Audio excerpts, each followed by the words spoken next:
காலம், மீட்பின் காலம், வசந்த காலம் ரொம்ப சந்தோஷங்க. இந்த ஆண்டு கர்த்தர் நமக்கு கிருபையாக கொடுத்துருக்கிறாரு. நம்ம வாழ்க்கையில் ஏதாவது ஒரு மாற்றம் வேணும்னு தான் ஆண்டு இந்த காலத்தை தந்திருக்கிறாரு. ஏதோ போனேன் வந்தேன்னு இல்லை. பூ வைக்க மாட்டேன், மாம்சம் சாப்பிட மாட்டேன், ஊருக்கு போக மாட்டேன், இதை உபவாசம் இருப்பேன், எல்லாம் ரொம்ப ரொம்ப நல்லது. இதெல்லாம் ரெண்டாவது பட்சமான காரியம். உள்ளான மனுஷன் நமக்கு ஆவிக்குரிய வாழ்க்கையில் நம்முடைய ஜென்ம சுபாவத்தில் இருந்து இன்னைக்கு இந்த வருஷத்தில் என்ன விடுதலை பெறோம். ஒரே ஒரு சின்ன காரியத்தை மட்டும் சின்ன தீர்மானம் எடுப்போமா? புறா எடுத்துக்கிடுங்களேன். புறாவை போல் கபடற்றவர்களாயும் பாம்பை போல் வினா உள்ளவர்களாயும் இருக்கு. நான் கொஞ்சம் யோசித்து பார்த்தேன். புறாக்கிட்ட நிறைய நல்ல சுபாவம் இருக்கலாம், எல்லாமே நல்ல சுபாவம் தான். ஏன்னா புறாக்கிட்ட இருக்கிறது நிறம் வெண்மை, ஆஷ் கலர், சாம்பல். அது நம்முடைய பரிசுத்தையும் தாழ்மையும் குறிக்குது.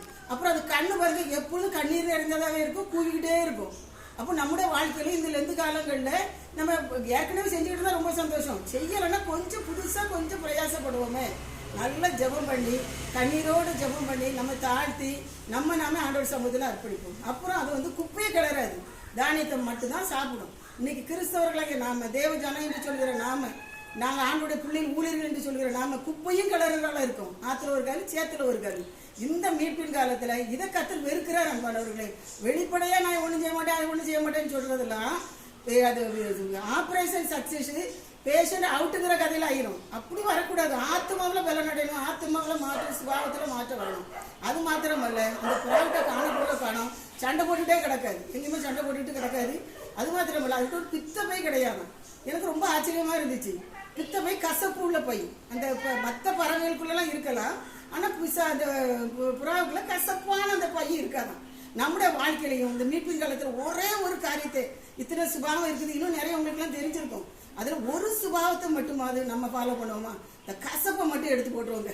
கசப்பை மட்டும் எடுத்து போட்டு பகையும் மறந்து கர்த்தரை போல நம்ம மற்றவர்களை உண்மையாக நேசிக்கவும், அன்பு வருவோம், முடிஞ்ச உதவி செய்யவும் ஒரு நல்ல தீர்மானம் எடுப்போம். நிறைய புறா மேய்ஞ்சிட்டு இருந்துச்சு, நல்ல தானியத்தெல்லாம் எல்லாம் நல்லா சாப்பிட்டுட்டு இருந்துச்சு. ஒரு காக்கா பார்த்துக்கிட்டே இருந்துச்சு. அதுக்கு ரொம்ப ஆசை அந்த தானியத்தை சாப்பிடணும். ஆனால் காக்கா நேரம் வேற, புறாவுடைய நேரம் வேற.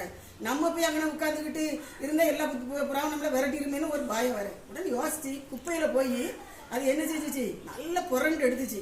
இப்போ கரெக்டாக அந்த காகம் நிறம் போய் நல்லா ஆஷ் கலர் அசல் புறாவை மாதிரி ஆயிட்டுங்க. ஓடி வந்து கூட்டத்தோட சேர்ந்துக்கிட்டு தானியத்தை சாப்பிட்டுச்சு. என்ன நடந்துச்சு? கொஞ்ச நேரத்தில் மேலே ஒரு காகம் பறந்து போச்சு. அது வாயில் ஒரு செத்த எலி இருந்துச்சு. அந்த கொஞ்ச நேரத்தில் அந்த காகம் காணிச்சு, செத்த எலி கீழே விழுந்துச்சு. இந்த காக்கா சத்தம் போட்டுட்டு கரைஞ்சிட்டு அந்த எலியை தூக்கிட்டு போயிட்டு, நாமும் இந்த லெந்து காலங்களில் வெளிப்புறமான அலங்காரம் அல்ல, நம்முடைய உருவத்தை மாற்றுவது பெரியதல்ல, சுபாவத்தை மாற்றுவோம். கர்த்தருக்கு பிரியமாய் வாழ்வோம். கர்த்தர் நிச்சயமாக நம்மையும் நம்முடைய சந்ததி தலைமுறைகளை ஆசீர்வதிக்கவே ஆசீர்வதிப்பார்.